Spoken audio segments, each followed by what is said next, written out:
I've been coaching for a long time. I fell into it. I was actually played rugby league. As a junior, I played Jersey Flegg for, well, what's now the Canberra Raiders. And by the time I was 20, I'd been playing rugby league for 14 years. And I even refereed rugby league for 3 years. And I started coaching a junior team. And there was one kid in that team that was quite fast. And I said to his father, you know, you really should get Dean coached running. He's quite a good sprinter. He said, you think so? I said, yes, you should. He goes, oh, right. When do you want me to bring him in? I became an athletics coach. So I was 17 years of age, I became an athletics coach, and our club grew and it grew and it grew, and we had 85 members in this little country town of Yass, and we used to travel down to Wagga and Albury and all these places. And if you had have asked me then, well, you know, coaching, what is it? You just turn up and put one foot in front of the other. If you do it a bit quicker than the other bloke, you win. It's grown a little bit from there. And for me, it's not just coaching, it's my whole life. In fact, I've never really worked in my life, to be quite honest with you. And so now I say to you, don't just read what's on that screen. Your coaching with your athletes is really a reflection of you. Your athletes reflect who you are. They reflect where you've been, and actually I think they reflect where you're going to. Hopefully by the end of this session, you'll be a bit closer to understanding what I'm talking about if you don't. You've really got to be comfortable with who you are, which is what you've just heard in that last presentation. You've got to know who you are and know what you have to offer your athlete. Understand what your limitations are. You can't be all things to all of your athletes, and some of your athletes aren't for you. Your coaching demands a philosophy. You have to know the why. Can I say to you that I don't have any problem with any, I don't believe in secrets in coaching. There are no secrets. If you know a coach and he's got secrets, it's bullshit. They've got insecurity. I don't have any secrets. If anything I say today, it resonates with you and you want to talk more about it, bring me up and I'll tell you everything I've got. And if there's anything that comes up here and you want more, if I've got it, you can have it. As for this presentation, if you like the presentation, you don't have to take photos of every slide. I've got the PDF ready to go. I can airdrop it to you here, or I'll email it to you as soon as you give me your email. I developed a philosophy, but I needed a philosophy that would resonate with my athletes. When you see that, what do you think? What is that? You already know. It's news, it's American news. There's a news flash. There's a, you know, the Matildas got beaten, by the way. That's the news flash if you didn't know. They got beaten. Sorry if that shattered you. I wanted to, every time that came up as a news flash, I wanted that to be in my athlete's head. So they weren't listening about the Matildas. They were thinking about, well, not really me, they were thinking about their goal. So the C for me stands for consistency. You've got to train consistently. Don't worry about every time you step out onto the track that you have to do a PB performance. Just be consistent. I'll take that a step further. Look at your top 3 performances and get your mean 3 or your mean 5 and work for that. Every time they step out on the track, they cannot run a PB. You're encouraging them to embrace losing. Go for consistency. Out of consistency comes success. They will get the spike. And guess what? Your mean 5 jumps up a notch as well. Consistency is what you should chase. The N stands for no compromise. Do not tell me you want to be an elite athlete when you turn up to training with your wristband on at the nightclub you've been at last night. Don't tell me you want to be an elite athlete as you get out of the car and a can of Coke rolls out onto the ground and I can see the twisty chip packet on the floor of the car. You cannot compromise performance if you want the absolute best. I'm talking about elite performance. Consistency, no compromise. And if you put those things in line, you will have no doubt as to where you're going. You as the coach, in my opinion, should know what your athlete is going to run. You should be able to predict to them what time they're going to run, give or take, and have no doubt about what they're going to do out there. Of course, there's factors around that. They might have a little niggly injury and these sort of things, but by and large, the N stands for no doubt. I believe if you do the training at the high enough level and you don't compromise that training and you train consistently, you will have no doubt. That's what CNN Newsflash means to me. You look up all these things. Dr. Google's a fantastic resource. And it'll talk to you about leadership. It's a process of social influence, blah, blah, blah, blah. They're everywhere. You can find them everywhere, all these definitions for leadership. Well, what is it? Well, what it's not about seniority. It's not the Grand Poobah is the best leader. They probably just hung in there and knifed people the best. I don't know. It's not about titles. You've got to encourage people without the titles to be the leader. And I want to show you some examples as we get into this a bit more. It's not about personality attributes. Just because someone's loud and obnoxious does not make them a good leader. Look for the quiet mouse in the corner. That's what it's not. So, according to Warren Bennis, do you know Warren Bennis? No, I don't either. He said it's a capacity to translate vision into reality. And if I said write that down, you will, because that's fantastic. Well, I was thinking about it. Vision into reality. Well, it sort of does make sense. I want to run 1995. I'm visioning it. So I've got my carrots and I've got my tomatoes. If every spring I had a vision for a lot of carrots and tomatoes, if that becomes a reality at the end of the spring, am I suddenly a leader? No, I'm a bloody gardener. Don't get sucked into all these terminology. Just boil it down to the basics of what a leader is. It's you. Why we coach. Welcome, Piercy. That's a flashback for you, mate. So Paul Pierce, if you don't recognise him, yeah, I want to use this little thing. There he is. You were good looking then. Last night, I was wandering back to, just afternoon, wandering back to the hotel, hoping I'd gone the right way because I went a different way. I really do believe in fate. It's coming straight at me. And I got a fantastic bear hug from Paul DeBella. It's great. That was 1996. And I'm forever linked to Paul Pierce and I'm forever linked to Paul DeBella from that. This is Peter Missingham over in here. And this guy in the middle, I coached David Baxter. So David, he was a special athlete, very talented, very driven. I remember actually Piercy was on the trip. We went to, I think it was London. We're on the train. These guys were doing what young guys do, running riot. And I saw David Baxter reading a book. And I went up to him and said, "What are you reading?" He says, "Oh, I'm reading a book on neurosurgery." He's just finished year 12 at Ivanhoe Grammar. Neurosurgery. Why would you be reading that?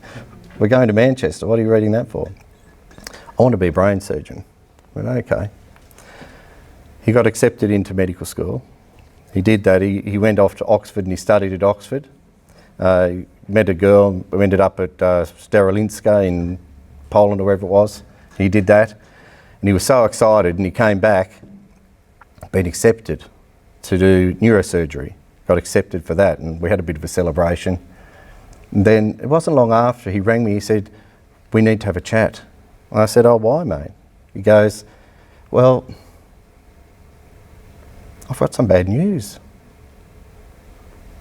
The thing he was going to study, he'd got it. He died. Just a few months." I loved him. I love him now. You just never know. Vision. Vision. Reality. I'm just a gardener. I didn't know what to say, didn't know what to do. Wasn't in any of the coaching manuals. What do you say?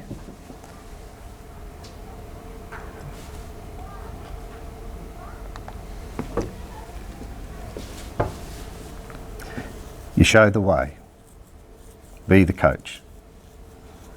You're the guide. You have to be the mentor. You have to be all those things. And work to your strengths. I think it was Sharon Hannon made a comment yesterday about be you. I really like that. Be you. You never know what's going to come at you. So, they're all the same majors? Sorry. Same, they're all brothers. That's a bit of a motto that I got from Little Athletics, but I also have for my squad. It's athlete first and winning second. How do I make you a better person is what I'm really interested in. And we're at the track, and these two guys on the bookends, they wouldn't remember who these boys are, but I'm pretty sure these two boys in the middle remember them, because I think this one really thought that was Usain Bolt.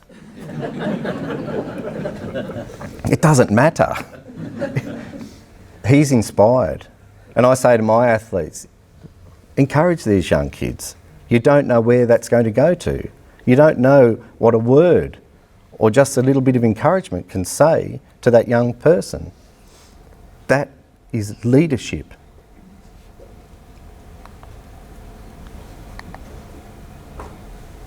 It's a good story. A Gambian athlete flees the Gold Coast Commonwealth Games because he doesn't want to go back to being a persecuted Christian in a mostly Muslim country. Buster Asim looks like a god, runs like the wind, and might become our best male athlete ever. But it's when Buster meets Jackson Love, a boy with an indomitable spirit, that a good story becomes great. Buster Asim is running from a violent past in the Gambia to a gold medal future in Australia. Buster's got this X factor, and my job as the coach is to bring that out. John Quinn was Australia's head coach at the Sydney Olympics, presiding over one of the most iconic moments in our track history. This is a famous victory, a magnificent performance. Quinn thinks Buster is the best male talent he's ever coached. This young bloke is driven, and he's compassionate, he's humble, he's really hungry to succeed. It's a coach's dream. And the hunger is real. During last year's Commonwealth Games, Buster sought asylum, living rough in Sydney. I was just like homeless 2 weeks. I was sleeping around Palmyra River. From there, go outside begging people sometimes to give me money. Now meet 13-year-old Jackson Love, a fierce competitor dealt a rough hand right from day one. I had a stroke at birth, and that caused me to get cerebral palsy, and I also blanked out the vision, and I also deaf in my left ear. It's a bit tougher for you than it is for some people. I wouldn't say it's tougher. I reckon it's probably easier, but yeah, because I have so much determination built over the years. Jackson is certain he'll represent Australia at the Paralympics, and he shares that dream with his best mate. I call them the odd couple, and he's taken Jackson under his wing, and off they go together. They've got a great rapport, and it's genuine, and I've seen Jackson blossom as a result of it, and look, just quietly, I don't think it's done Buster any harm either. Jackson tells me he's tough like you. Yeah, Jackson, yeah, he's a strong boy and he's a good boy.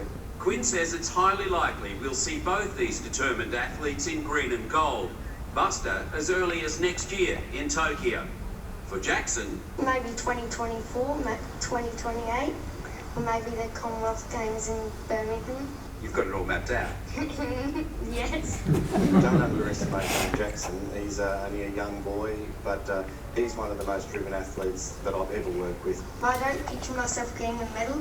I picture me having a ton of fun and doing my best. Good on you, Jackson. He's my new hero. And Buster's a great bloke too. Magnificent story. Great advice for everyone. Yeah, good story. I don't know how they heard about us, to be honest. They turned up down at the track this night and did that story. But for me, both of those guys represent, I've learned so much from both of them in terms of being a leader. They teach me. You never stop learning. That young boy, never hear him complain. I'll show you something in a moment about him so you can see him in action. But, you know, Buster, as we call him, because no one could remember his name was Abduli, so we just called him Buster. When he first was in Sydney, he was eating out of bins. I mean, around Parramatta, and the Salvos found him, and, you know, the whole thing of resilience and where he's at. I just love working with people. Why do I coach? Because it makes me feel good. You know, those guys, they've got a clear-cut goal. Do you really know what your goals are? What do you need to be happy? Have you really thought about coaching? It's great to say, I want to coach an Olympic finalist. Well, I was fortunate enough to go to an Olympics, and it was fabulous, and I'm really proud of it. But I'd give that up for my athletes. That wasn't really what I thought it was. It's all the things that happened in between it that makes this sport such a fabulous thing. But whatever your goal is that consistent with your coaching? I really lived a life of, well, I reckon it's been lime cordial and fairy floss all the way. Every time there seemed to be a little hook in the road, it was actually a nice sweeping bend, and around I went. And I really haven't worked a day. I worked for Little Athletics and travelled all over New South Wales and met lifelong friends and fell into a role with the AIS. When I got that job, they actually offered me a role working under a coach who's now passed away, Norm Osborne. I was going to be Norm's apprentice, and being in Canberra, I couldn't take the job because I still had about another 8 or 10 weeks of my university course. My first degree was in coaching and physiology. I didn't even know what physiology was then. I just wanted the coaching bit. So I did this degree, and I couldn't take the job that Peter Bowman offered me because I still had something like 9 weeks of uni to go. So I said, sorry. He said, oh, look, it'll be all right. We'll hold it open. You know, with 9 weeks is nothing. It was a lot, actually, because what happened in that 9 weeks was that the AIS decided to decentralise. They wanted to get out. And Peter Bowman, I rang him and said, oh, I'm ready. And he goes, oh, I've got some good news and bad news. I said, oh, what's the bad news? He said, well, I'll give you the good news first. He said, you've still got a job with the AIS. The bad news is it's not going to be in Canberra. I went, oh, okay. Where is it? He said, well, you've got a choice. You can either go to Townsville and set up the program in Townsville, or Tasmania. He said, Townsville weather's good. And I was 26, I knew absolutely everything, and I thought I'd want to run my own program where I could just run it and didn't have to go through Brisbane or any of that sort of thing. So, and I knew what the cold was like. I grew up in Yass, Canberra. So down to Hobart I went. Yeah, oh God. That was a baptism of fire, but I loved it. It was the best thing that ever happened to my coaching. So I was down there for 6 years, and I really think in many respects it was a very, I don't know, a stupid move probably from the AIS to send a 26-year-old down into there. But I think because I've been around the block even at that stage, by travelling all over New South Wales, I was able to recognise pretty quickly that, and I should have apologised, I know there's a few New Zealanders in the room. If I'm talking a bit fast for you, just go like that and I'll know to slow down. But I often see Tasmania as like New Zealand, in that they're their own country. Have we got any Tassies in here? Sort of. New Zealanders. Yeah. They talk about the mainland. They don't, or even Australia sometimes. And I recognised even when I was 26 that there's an opportunity here. So what I did then was I started because they fight amongst themselves. There's the north, the south, and the northwest. So the north is all the freebies, like all the free settlers. And if you're ever down in Tassie, they've got these big driveways, like Gone with the Wind. And if you go down south, that's the convict stock down there. And the north never let the south forget that. And then the northwest, well, I can't actually tell you what they refer to the northwest as. I haven't got family there. But north, south, northwest, my job was to unify them all against Australia. So that's what I did. And we got good results from that. Anyway, I did as much as I could, and then I left it to Di and Peter to fix it up. But it was actually a good place to be. It was a good place to be. I was going along there, and I fell into AFL, really. I'd never seen a game of football. Had no interest in AFL at all. And I'd been working with some of the footballers in Tasmania for speed, and then they'd go off to a draft camp and get selected, and I was getting credit for it. And I got a phone call from a guy called Kevin Sheedy, who has had enormous influence on my life, and he took a great gamble on having me come in to work at Essendon, and it was really good. Worked there for 10 years, set up my own business in Melbourne as a physiologist. So I've got a clinic still down in Melbourne at South Yarra. I've got a card for you if you like later. And I did consulting work. So I travelled away with the Socceroos. I went to Kuwait and Bahrain with the Socceroos and did a couple of friendlies here. I even got involved with Jensen Button because I did my master's thesis by now, and I did mine in hydration. So I literally took the piss out of the players once a week and on game day before every training session, and then I'd weigh them, and then I'd assess them when they came back in and see what hydration impact there was on their performance and decision making. And it was pretty good fun, really, and that went up for over 2 years and quite unique. And so Jensen Button, it gets so hot in the Formula One car, they want to know about hydration and recovery and stuff like that. So I was his man there for a while, but that was interesting. So all of that was going along all right. I got this phone call. Money was starting to get a little bit tight, and I got a phone call from a friend that I went to university with, and he wanted me to go to India for cricket. I can't stand cricket, my God. And I just said, no, I'm not interested. And then he said the two rhyming words, well, ching and ching. And I went to India. I tell you what, that is and remains one of the best experiences of my coaching life. I was a rebel tour against the IPL. We were the ICL, the Indian Cricket League. It's folded now, and I was given the team of Bangladesh, and it was fantastic. And I was actually only saying to Di Barnes earlier, Huxley, that there's hardly a fortnight goes by where I don't have some sort of contact from those players telling me about, we've had a baby and one guy's had an accident and so on. And it was quite a special time, and I had to learn to coach on a different level in a third world country with guys that are just unique people. And I didn't really find out until the very end that they didn't say ching and ching. They said ching and nothing. I actually didn't get paid for it. But it was a great experience, really good. And I wasn't long back from that, and then a phone call came to come up to Sydney to set up Greater Western Sydney Giants. And I said I didn't know anything about Essendon. When I went to the Bombers, I used to go off and go, they've got this museum, a Hall of Fame thing, and I used to go in there and walk and read and find out. I know so much about Essendon history. It was Dick Reynolds' birthday yesterday, just out of interest. And I just absorbed it all and got to know as much as I could about that. And the thing that I love about the Bombers, nice to see you wearing the colours too. The thing I love about the Bombers is that this history is so strong, over a century, and everything's so significant of how it started.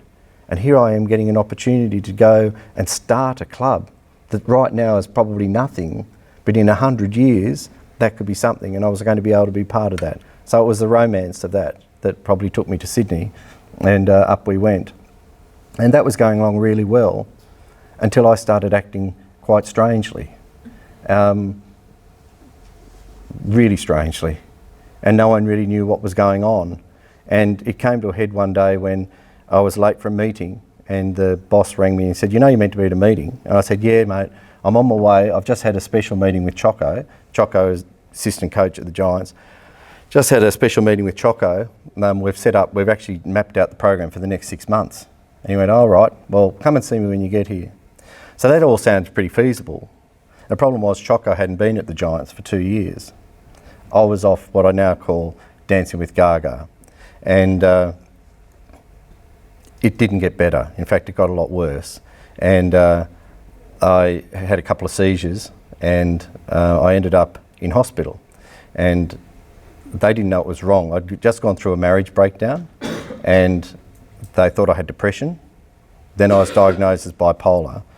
I started doing very odd things in the hospital. I have no recollection of any of this.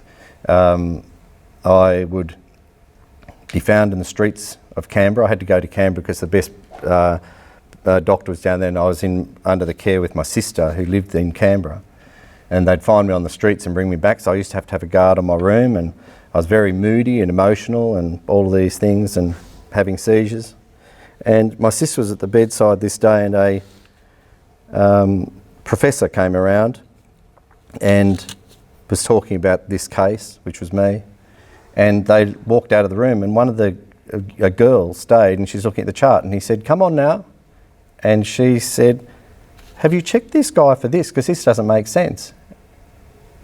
And he said, "Oh, well, we could do that." Well, thank God, because if she hadn't have done that, I would be dead, because I had an autoimmune disease called limbic encephalitis. And what that was, my brain was on fire. My brain was on fire. And the seizures were leaving lesions on my brain. So they pumped me with all these drugs, and it, I've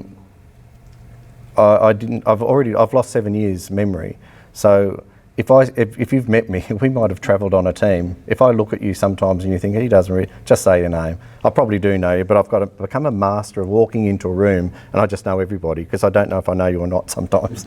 So, but there's 7 years missing. So my daughter, who was 9, in the blink of an eye, was 16, and my son, who was 13, was like nearly 20. It's just bang like that. It was like I was asleep for that time. And the Giants, after a year in hospital and a bit of rehab and stuff like that, you know, I just thought, I've got to take charge of this. You're a bloody coach. You're an exercise physiologist. Do something.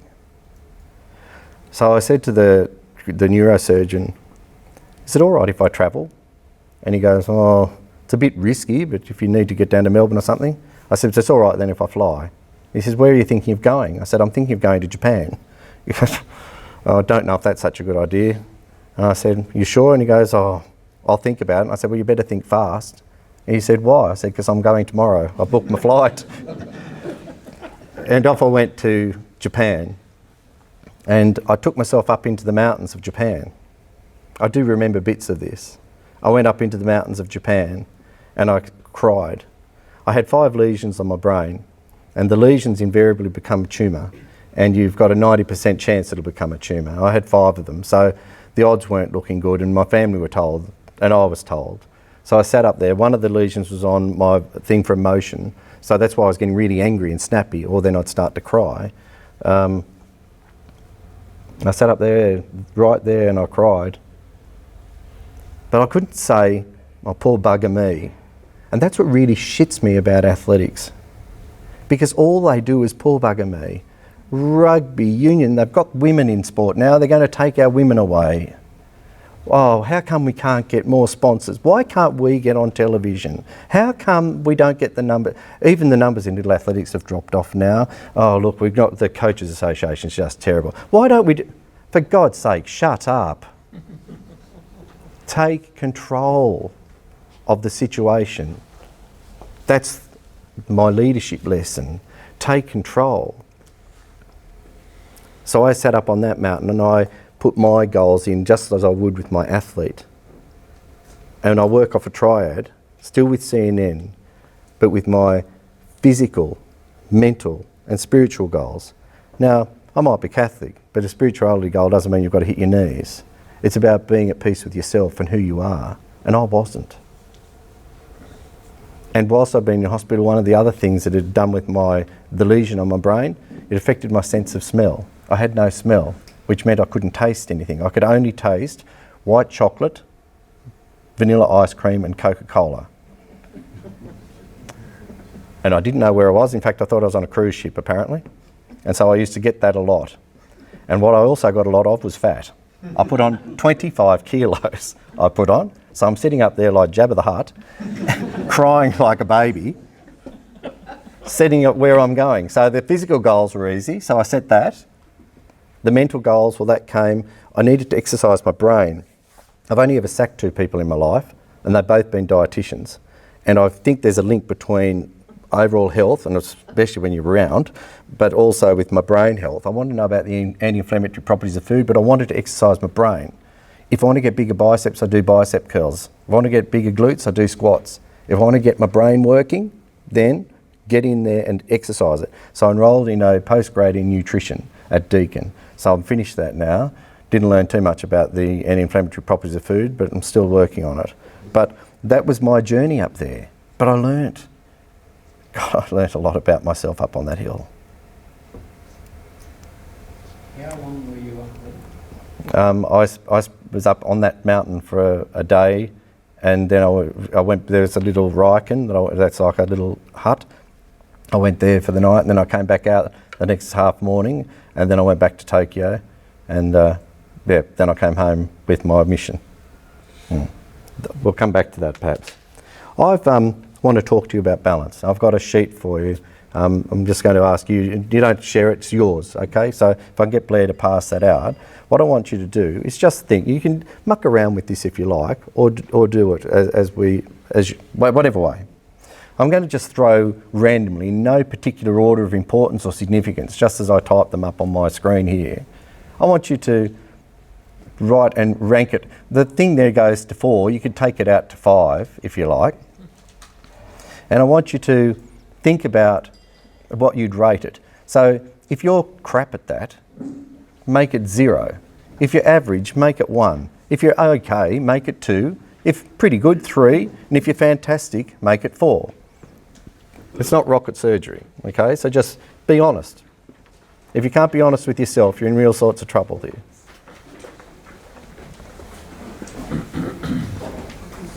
Just while they're coming out to you, at the end of this session, I'm going to get another sheet to you as well. In fact, it might be coming to you now, is it? Oh, no, sir. No, okay, no, we'll get another sheet to you at the end.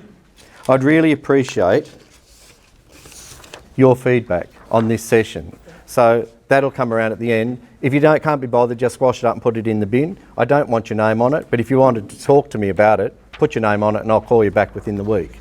But I'd like to get your feedback on what you think of this and how you think this is going. What you like about this session, what you thought was sucked, really. Okay, so you've got that. I want you to rank from 1 to 4 on your sheet, or you could make it 1 to 5. Family. What is your relationship now? You're the coach. What would you rank your relationship with your family? Now, if you've had a blue with your wife this morning because she doesn't know why you're wasting your time at a bloody coaching course, another one, how many courses can you have? Well, then you might rate it 0. But if she was saying, goodbye, darling, enjoy the course, and out the door, you probably should still rate it 0. Yeah, you've got the gist. Work. What's your work? If you cannot stand being at work, it's not good for you. If you love it and it defines you, then that should be high on your agenda. Sport, your coaching obviously.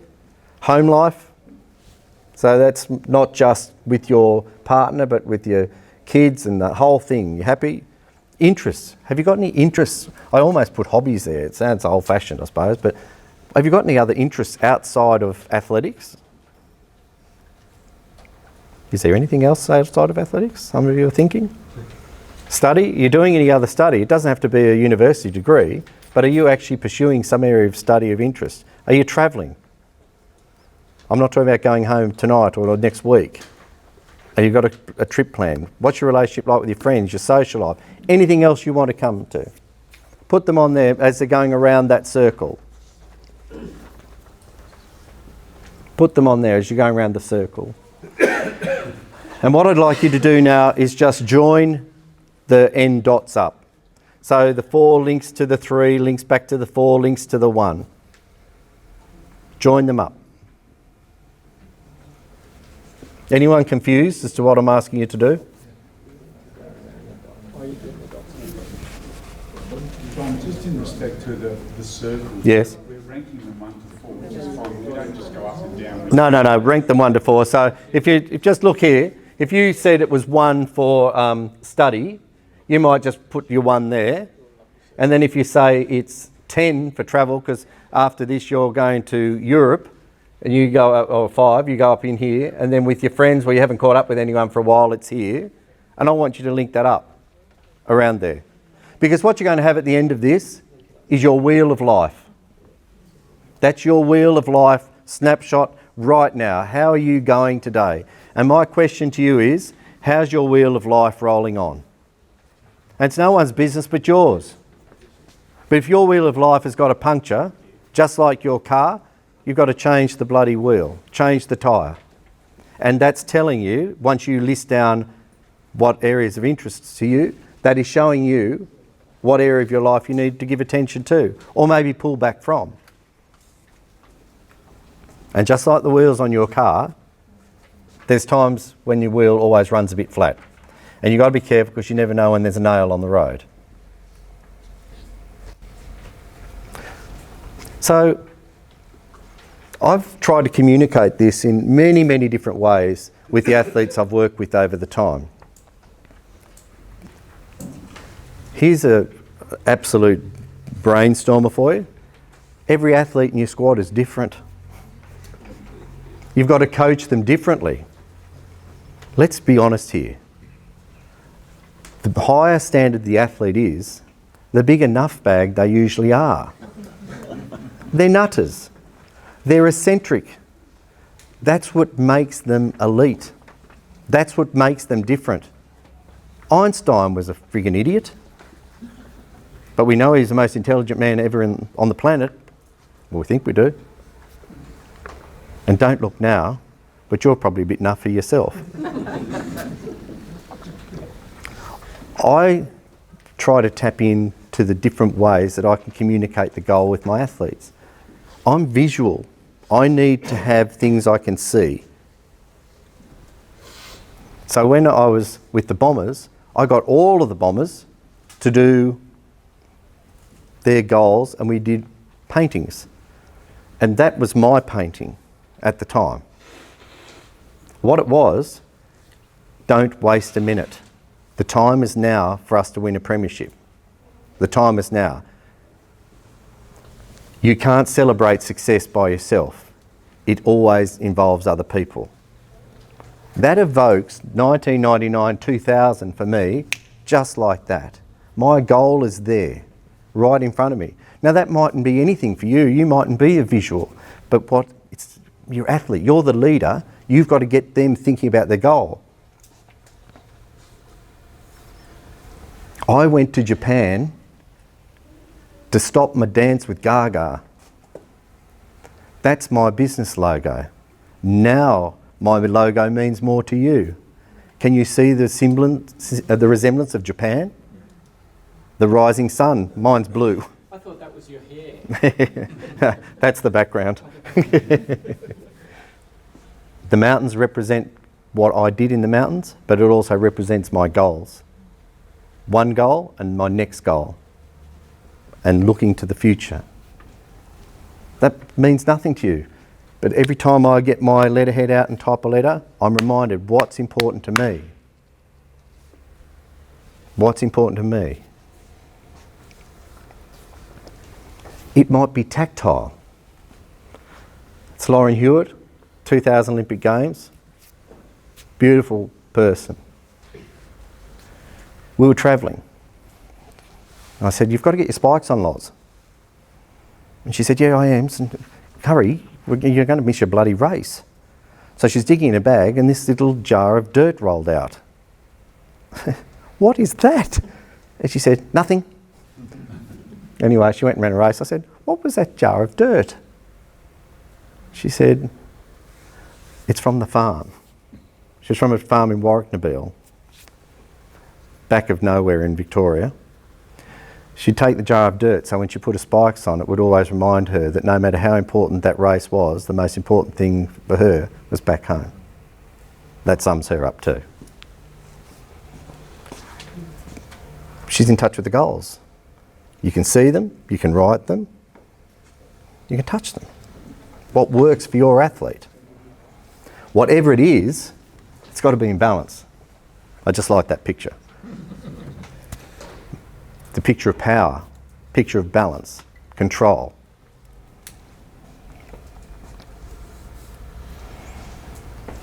So what's high performance then? Well, my definition is when elite talent meets high performance coaching. So you get the athlete in. Have you ever asked yourself the question, is the athlete successful because of me or in spite of me? I work largely in a clinic setting now, so my patient will come in and I'll set up their program. Now when they come in, the first consult's usually about $150 for an hour. That includes their programming and so on.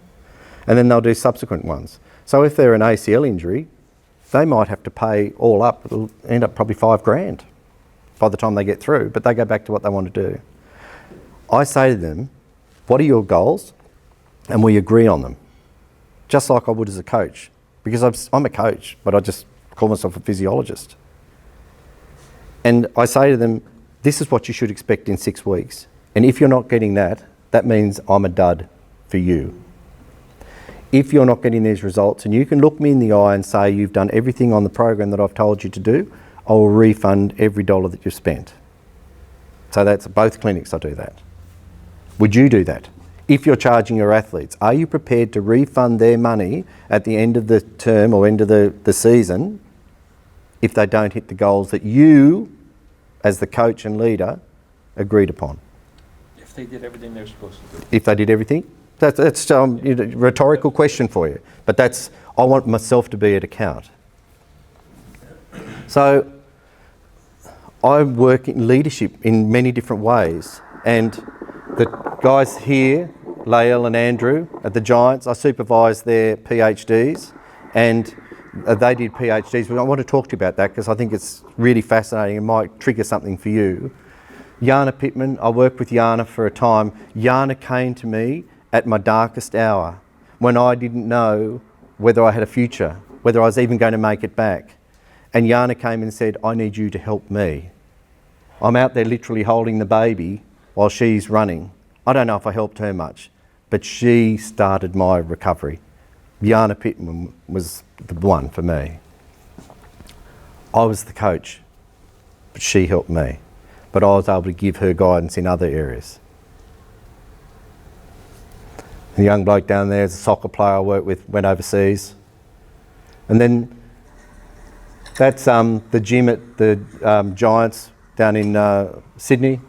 That's Jake Steen. And his athletes, that's Kyle Cranston with the shirt off. He only needs one ray of sun. So it's Kyle and Ashlyn, and that's my son, the chunky one on the left. And here they are, that's Yana in the pool with my son and Ashlyn. All just different things of coaching. What's the difference between coaching and training? I've really had to think about that a lot as a physiologist. So the person will come to my practice and I'll write out the program and off they go. That's a training program. I'm just giving them something to do. If I'm coaching them, I'm affecting a change. You can't be a coach if you're not there. And I'm not talking about geographical location. Listen to me again. You cannot be a coach if you are not there with that athlete.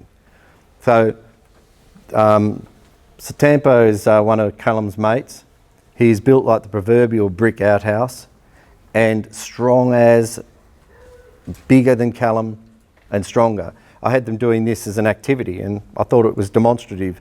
Callum, since he could walk, he's been involved with athletics, running around and doing drills, but he's a rugby player. So he's playing with Colts. They're both at the Colts at Randwick in Sydney. But the difference between coaching and training is this. Satampa will just muscle it out and go for it. He's a bull. And Callum's not much of a shrinking violet either, by the way, but the technique holds forward. I think, for me, that's demonstrative of the coaching versus training. The guy on the right is a superior physical athlete, I think. Don't tell Callum I said that.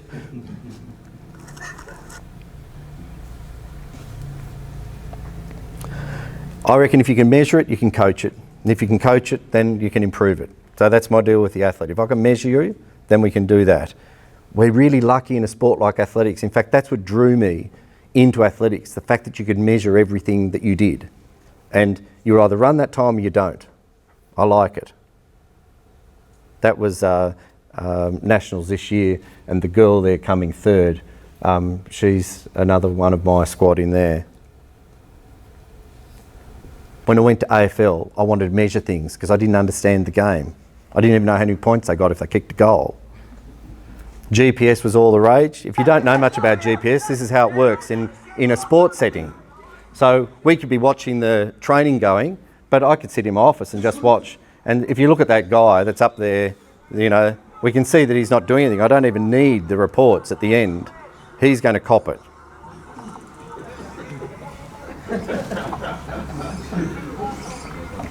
I needed to know what was happening with that. And that's pretty commonplace now. I don't know why in track we don't use GPS more, even at all.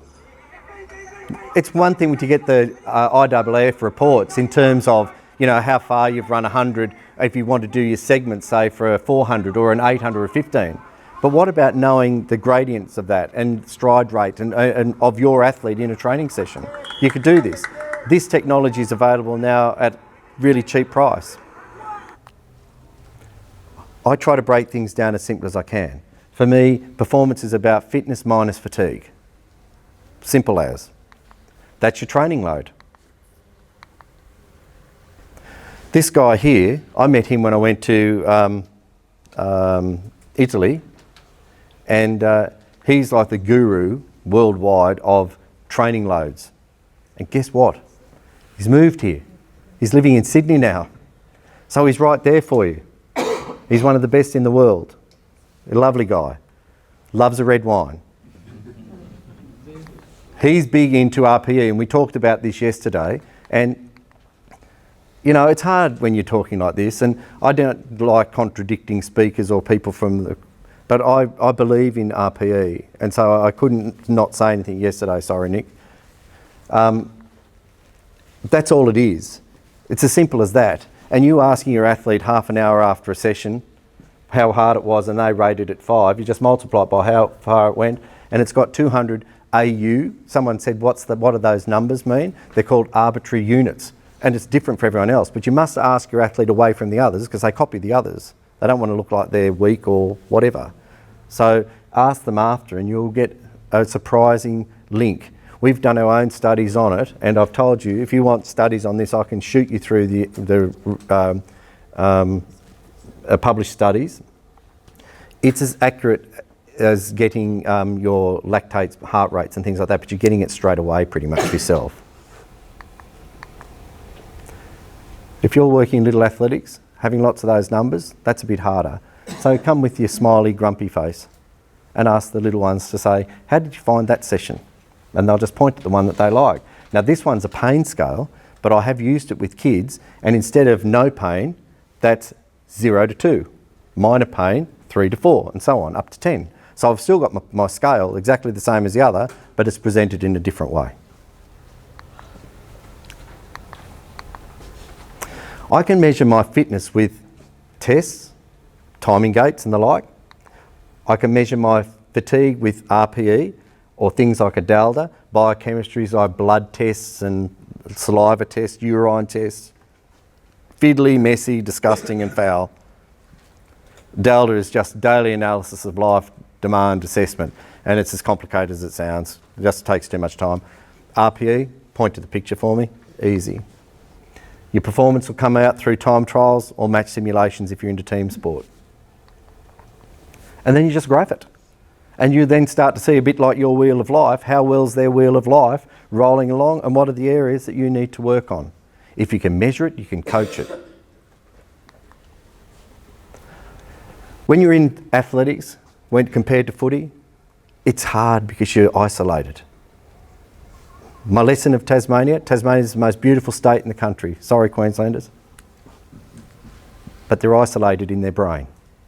They're isolated the way they think, as a generalisation. In athletics, I reckon you're isolated in your brain. You're isolated. We don't work enough together. When we see one of our colleagues do well, we congratulate them, and we've got the shits because they've got the athlete up. How did he do that? Oh, they're just lucky because they had that. I bet they're on something. Rather than saying, can I help you with that? What's something we can do? One of my most enjoyable things I'm doing right now is with Penny Gillies in Sydney. Penny's been around for a very long time. I pulled up the other day and she's got the Melbourne Olympic logo on her car. So she's an Olympian and no one would even know who she was. I'm working with Penny around strength for her athletes. That's how I think coaching should be, where we work together. You should be able to send your athlete to me in Sydney for to join in with my squad because you're going away or they're down in Sydney for a course and you want them to have supervised training, and I should be able to send them to any of you. And we're not worried, oh, he's going to steal them. Remember, there's no secrets in coaching, just insecurities. Would they stay with your training program for that, or would you happily just put them in there and do the training program? Oh, they do their program. Yeah. Is that what you mean? Yeah. Yes, yeah, do their program. So this is just a little snapshot of the other day, and I thought, no, this is quite good. These guys had been down on, I took them, they thought they were going down to Home and Away, down to Summer Bay. And I thought it was going to be a lovely day. We got down there and I found a sand dune at the back. And so they'd done them, and we call this girl on the end Happy. She wasn't happy that day. Her name's Innocent, and she hated it. And she's on her knees and saying, oh, coach, I've had enough of this. I don't like the beach. So I got them to play a chain. And the deal with chain was you can't break the chain. It's got to be intact. And if you get to that, as you did in your first rep as an individual, the session finishes. If you don't, we're doing the whole session again. I didn't want to do that because I actually had to get going to a lunch. But this is what came of that. Remember the boy on the outside, cerebral palsy, and there's Buster with him.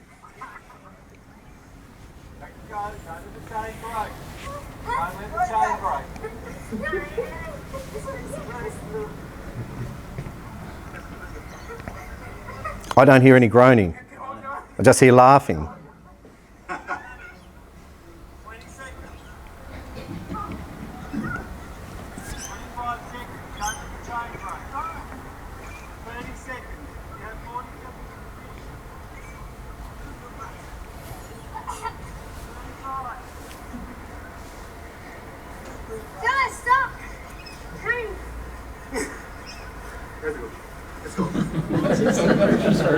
She's hurt.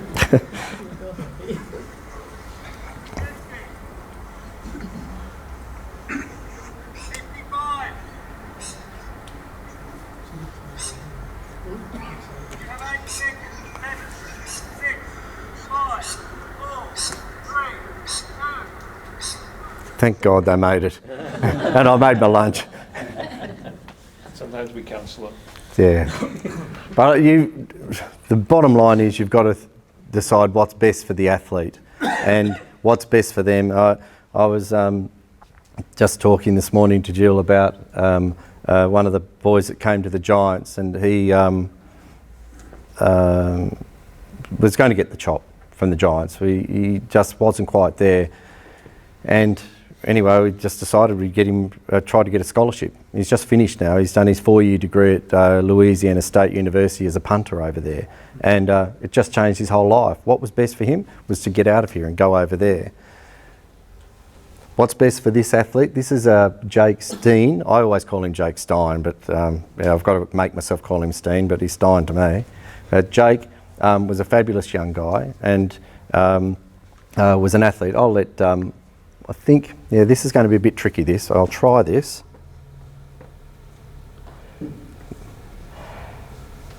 Just bear with me a sec. I always knew this was going to be a bit of a hassle. I couldn't cut and paste this because the Giants have some sort of thing going on. And they didn't have enough time to get it to me, but...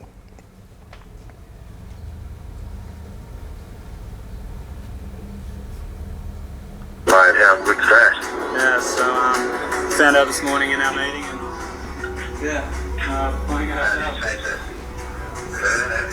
Mate, that is great. Well done.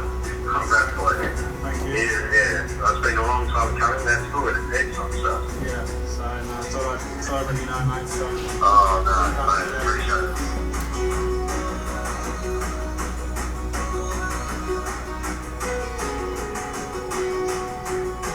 He's an athlete of enormous talent and potential, and I've known Jake for 10 years now.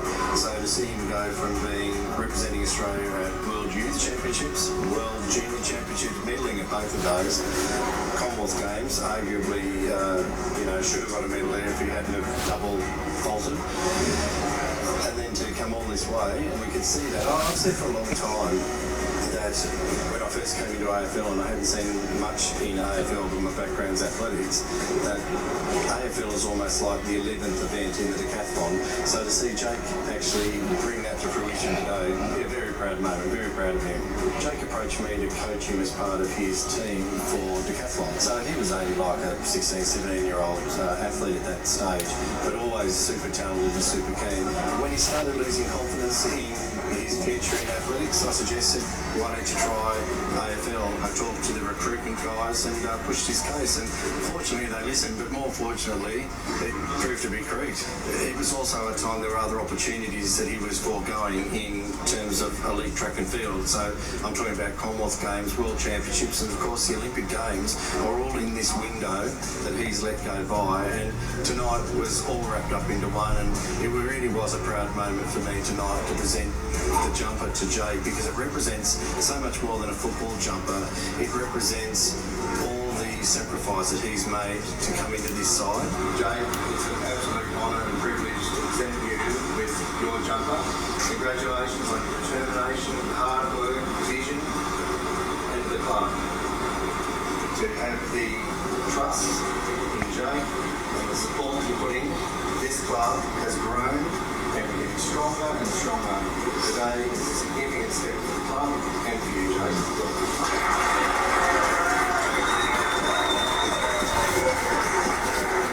We're growing up as a club, and Jake in many ways represents that, because if there hadn't have been the Giants, Jake's team would not be playing AFL, and tonight it's all come of age.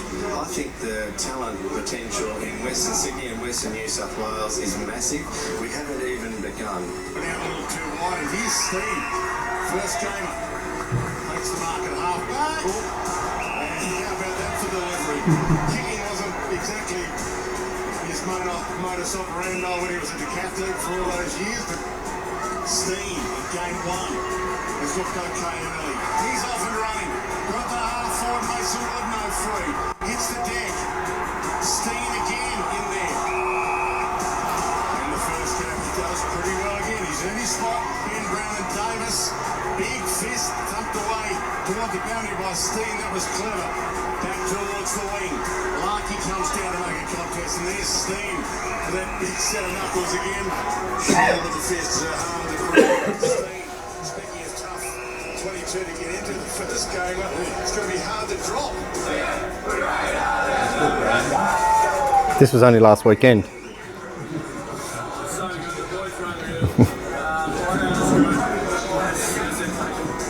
Western Sydney Giants have got the richest vein of talent. Thanks. It's just a matter of tapping into it. Jake Stein is just the beginning of an enormous flow of talent coming into this footy club. Yeah, so that was his first game, which was only last week. So that's why I haven't got anything on there. And I knew this was going to stuff up, so bear with me for a sec. Yeah, so that was his first game. I did an interview, and the guy that was doing the interview said to me, do you feel guilty to be taking athletes that are good in track and field and pushing them into other sports? No, because Jake was going to give athletics away, was totally disillusioned. I brought him into athletics because I thought it would just keep him fit and healthy, and then we'd get him back into track and field. He just never went back. He didn't see a future there. AFL isn't for everyone, track and field isn't for everybody. But my challenge to you is are you holding an athlete back because you think they should be in athletics, but they might be suited for something else, bigger and better than that? What's your role as the coach is to make them the best person they can be. He's my athlete that plays footy. It's the 11th event of the decathlon. Had he played footy before, John? He'd played soccer at a fairly good level, and he'd played a bit of rugby league, but not AFL. He didn't know how to spell it.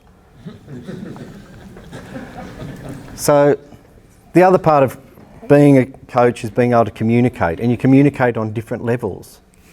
And one of the best communicators I had was Kevin Sheedy, and he's a fabulous person. He's a nutcase. And when I first got to Essendon, I had all my periodised plans of how football was going to go. Remember, I'd never seen a game. I had it all mapped out, and I'd go into Sheeds and say, well, this is how training's going to be.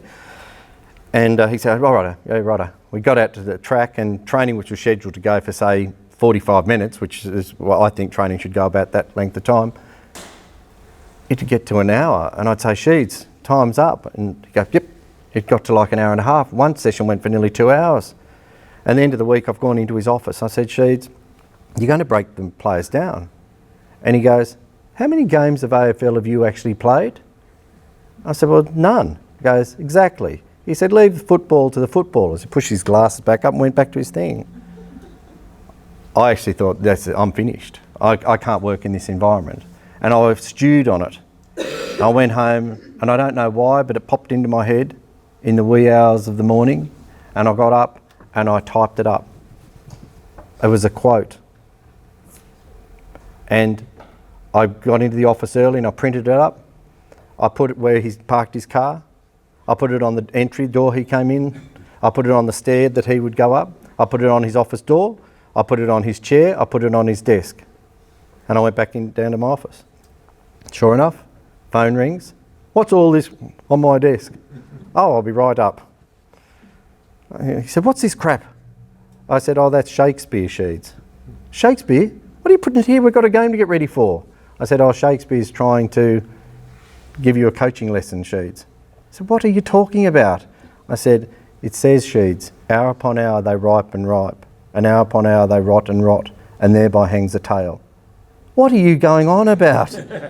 Sheeds, hour upon hour they ripe and ripe. We've been spending all pre-season getting the boys ready. Hour upon hour they rot and rot. All that extra time you're putting in is only going to push them over the edge. And if you don't get the tail, we're all in trouble. He said, if you don't get the tail, you're in trouble. Get out. So that night we had training. It was scheduled for 45 minutes. I went up to Sheeds at the 40-minute mark and said, 5 minutes to go. He went, Got to 45 minutes. He goes, into the coach. So I'm walking with the players. We're walking to do a warm down. And he goes, hey. And I walked back over to him and he said, are they ripe yet? But from that day on, we had this great relationship where if I said that's what we would do, that's what he did. Communicate to people on different levels. Look for different ways to get your message across.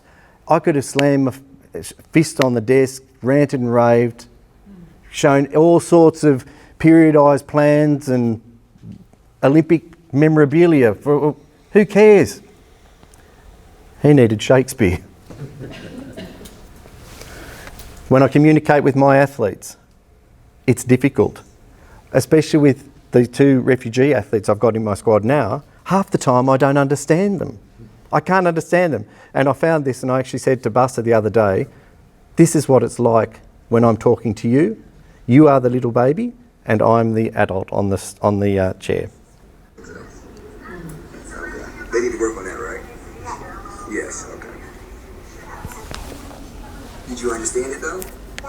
No.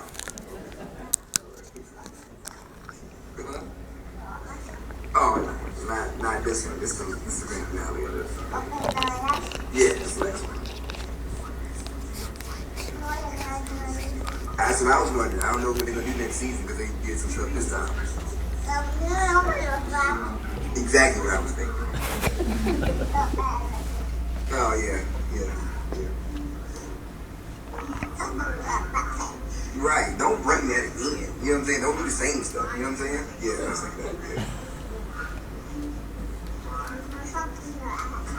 Yeah. Like go somewhere else with that, but don't break his. You know what I'm saying? Yeah.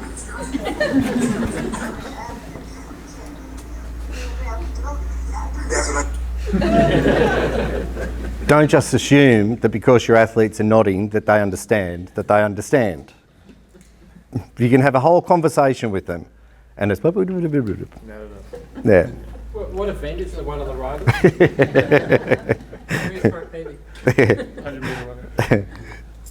So the coaching dilemma, do you innovate or do you create? What's the difference? And if you're not doing that, do you replicate? And if you're not doing that, I'm sorry, it's time to give it away because you've stagnated. Think about your programs. Are you just doing the same thing that you did last year? Well, that worked, so let's just get that out and we'll do that. That's replicating. You're replicating what you did. And if you're not even doing that, you've already stagnated. I don't know what you're here for. I'm assuming you're not. If you're creating, you're taking something that no one's ever done before and you are doing that. If you're innovating, you're taking what somebody's done and improving on it. Did I invent sand dunes? No. They say Percy Cerity did. I don't think he did, but he gets the credit. But are you an innovator? Are you a creator? Are you a replicator? Or are you stagnant? I like to try and innovate as much as I can. I want to share this with you. This is some research that we did when I was in hospital. They were trying to work out because I lost smell, as I said. I also lost vision in my right eye to an extent, and that's when the glasses had to come on. And they put these special big goggle things on my head to try and see the movement of my eye. I started thinking, how could we use this in footy? How could I find talent? Because I'm trying to find talent in Western Sydney for kids that don't play football. And so the girl kneeling down there, and I showed you the picture of Andrew before, they were PhDs. So I went to the uni and we got a couple of PhD students and we did this. This is one of my favourite players. If you don't follow the Giants, you hate him, but he's great. The glasses that he's got on there are worth $30,000 and he's now measuring this. The point I want to make to you here is, I said to Kevin Sheedy, what does a player look at when they kick the football? Without hesitation, he said, they look at the football. When you see this, you'll see a white circle at one stage come up. That's what they're focusing on. The bigger the circle becomes, that's the longer the fixation. Okay.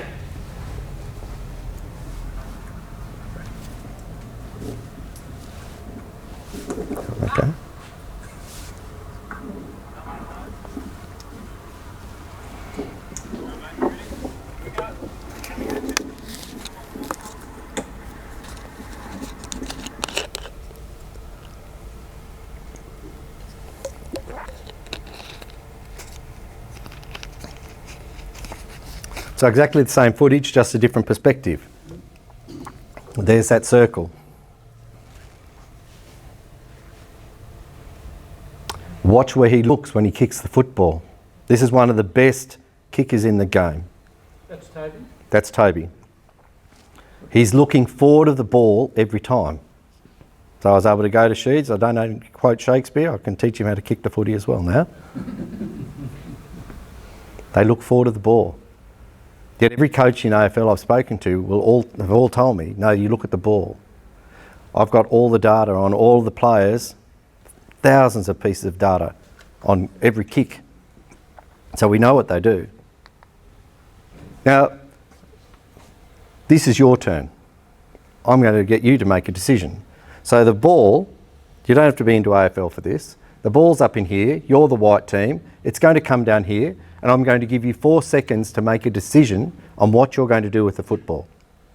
Ready? Wilson, give it on. His metres gained. There's the football. Is really, really important from half-back. Averaging 18 possessions a game this season. Ball inside 50, Mackie. 4, 3, 2, 1. Anyone want to suggest what they're going to do with the footy? Kick it to the left. You'd kick it to the left? Okay. Reality is, I don't care. Because what we would be doing in that instance is actually measuring your eye movements and capturing your movements for decision making. So if we give this to a player that's been around for a year, this is what they'd be looking at. Remember, the bigger the circle, the longer they're looking at it. Is really, really important from half-back. Averaging 18 possessions a game this season. He's 4 seconds, he's deciding to kick it there. The decision is almost irrelevant. What I'm interested in is what's his search pattern. So this is obviously more important for a sport like basketball, soccer. What does an elite player look at? By comparison, it's this. He even checks the boundary to see if there's going to be an option should he get the ball. It's much broader, it's much quicker. That's what an elite vision looks like. So if I was comparing that to, say, a sprinter, one's run a 20 metre time in 2.5, the others run it in 2.1. Now we've got another study on and we're looking at that data. This one is pre-concussion, the other one's post-concussion. So we're looking at developing a tool, so that's another little idea that popped into my head, another tool to measure concussive, whether they should return to play or when they're ready to return to play. How could you use that in athletics? How did you get that data? Did you have The goggles, the glasses. while they were playing? No, they're watching video footage. Oh, they're watching the video footage now. But that's coming because we've got soft lenses now. How could you use that in athletics? Any guesses? Let your mind go. What would you think of? Could you use it? Vertical jump. Sighting the hurdle. What about block starts? The never-ending debate. What do you look at? Wouldn't it be great to have, had Usain Bolt and have, because he could actually wear the glasses for his whole, half of them wear those bloody glasses anyway. We could actually look at what they're looking at. Imagine the acceleration phase. What's the angle of the head from a visual perspective? What could you do with that? We haven't got that data. You don't know what it was like to see Usain Bolt running 100 metres. Imagine having that footage. What about sighting the boards and the box? Throwers. Where do you hold your head? What do you actually focus? And I'm challenging you like I did Kevin Sheedy, because I know stuff all about throws, other than I can't do it. What do they look at? What do the best athletes actually look at? You think you know, but do you know? And does the athlete know? Because the footballers told me they look at the football as well, but they don't. So just finishing up. Possibility versus reality. Well, I think we should be broadening our talent identification. And the whole country should get behind this. And we should be sending those kids off into different sports. I've become quite passionate working in the juvenile justice section. Somebody here had a PCYC jacket on. We're trying to do a deal with PCYC, Red Cross and the New South Wales government to identify talent. The talent in our juvenile justice is ridiculous. I'm also looking at doing getting another PhD student, because I think there's a link between behaviour and their performance, their physical performance. I can talk to you about that. That's a whole new lecture, I can tell you. But if you would be interested in being involved in that, I would love to have you, because we're going to try and identify talent and then send one that we identify out to. We're not going to put them together for obvious reasons. Recovery innovations. I think there's a lot to be done yet with the recovery. The compression garments on Friday. I'm missing Dan Pfaff up here, but on Friday down in Melbourne, if you're in Melbourne, I'm doing a session with Dan Pfaff around these garments that have got a biomechanical marker built into them. And we're going to be analysing that. So it's at South Yarra. Can I get access to that session? Of course you can. Yeah. Done. Cheers, thank you. A patterning. Look, I used to think they were nerds at school, but now I've got to be friends with them, because the guys are really good at maths. They can do all these linear regressions, so they get that data and they can turn it around. So yeah, so bring the nerds in, take them on board, and they'll help you, because what the thing is, we can get the data, it's analysing it quickly is the issue. Drones, not the ones that got shot down over Iran, but just a drone to fly above to give you a different perspective of what your athletes are doing from different angles. Throws, jumps, the lot. Neural science, the link between your brain. I've told you why I'd be interested in that, but the brain is so underutilised. We're probably only using 10% of it. Decision making, we've talked about. Virtual reality. The goggles, putting them in, especially when they're injured and doing things, I think could be massive. Nutrition and ethnicity. So my name's Quinn. I was brought here, my family were brought here in chains from Ireland. We ate lots of potatoes. I'm coaching a couple of Africans. They eat protein. Whole different nutritional needs. Yet we are all saying this many carbs, this much protein. It's crap. But I can't give you what's right. Not yet. Nanotechnology. This isn't going to happen. One thing at the Giants, if you buy a jumper there, it's got nanotechnology into the garment. So when you turn up to the game, as you walk through this gantry it registers on someone's thing. Oh, welcome back, Mr. Smith. It's great. Now you've got the same seat. We'll take you down to D53. Now, would you like that Heineken like you had last time you were here? That's not going to happen. That happened 2 years ago. Nanotechnology. What about if we can put that into our athletes' gear to measure? It's in a thread, And what all of those things are linking to, this is a bit of science fiction, but one of the great things that the Giants I was able to do is I had input into the design of the facility. This was one of the rooms that I planned there. It's just an empty storeroom at the moment, but this is what my vision was for them. What's going on? Hold on, man. Something's going on. Hold on a second. Let me fix this. This TV's not working. Technical difficulties with the new technology. We don't even let him drive. Y'all gonna give him let me fix this, man. I think I gotta get in the screen here. Imagine being able to get down on the track with your athlete next to the best athletes in the world, and they're going to actually race against them, and you can move things around. You can move a person one fraction ahead of them. So see how they go. Real in their vision. So you're on your own. But now if you're Victor Oladipo, you look at the whole situation, you go, hey, over here, I'm good. Because LeBron James, I don't care if you're the best player. Leadership is about thinking differently. You're either have to give me a layup or you're going to give me a drive. So what LeBron James chooses? Run the play. LeBron says, okay, I'm backing up off you, and you're going to get the shot, and you're going to be able to get the three-point shot. And he was knocking him down. Foul trouble hurt him, and now he... Okay, the reality is we don't have access to that yet. I told you about my Ching Ching tour. This is the highlight of my Ching Ching tour. I was on the rickshaw, that's me in the back there with one of the boys from Bangladesh, and this little boy's running beside the buggy, and he's saying something to the rider, the guy that's driving, and the guy that's pedalling is really angry. And I said to Nafis beside me, what did he say? And he said, oh, this guy's telling him in a nice way, telling him to go away. And he's going, I'm not going away. He's after money. He just wants us to give him $1. And he's saying, you go away. And he said back, I'm not going away. You do your job and I'll do mine. He was a boy that was gliding over the ground. There was a beautiful athlete. Could he be an elite athlete? I don't know. But gee, he moved well. But he's never going to have the chance because his future's already determined. That's his job. And he'd be there doing it right now, I reckon. Well, we've got the luxury of not having that. So when those athletes come to you, you're the leader. You're the one that says, I'll do my job. And my job is to let you be anything you want to be. You are an opportunity creator. Stuff saying you're a sprints coach, I'm a jumps coach, I'm a throws coach. You are to bring the best out in people. That's what leadership is. And you are to let them be everything that they can possibly be. That's the biggest challenge you've got. You didn't think I was going to finish on throws, did you, you lot? You throwing lot. You never know what your actions do. When I first went to Sydney, I was asked to do some sprints coaching at the Shore School. It's a very exclusive school on Sydney's North Shore.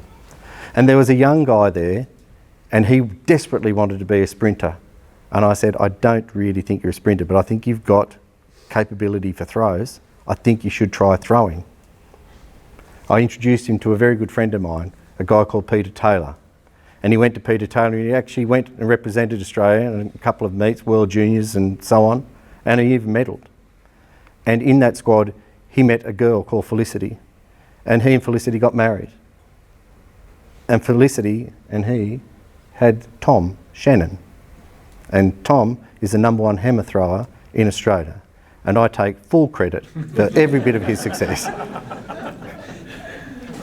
You never know what your directions, your vision, the impact that may have.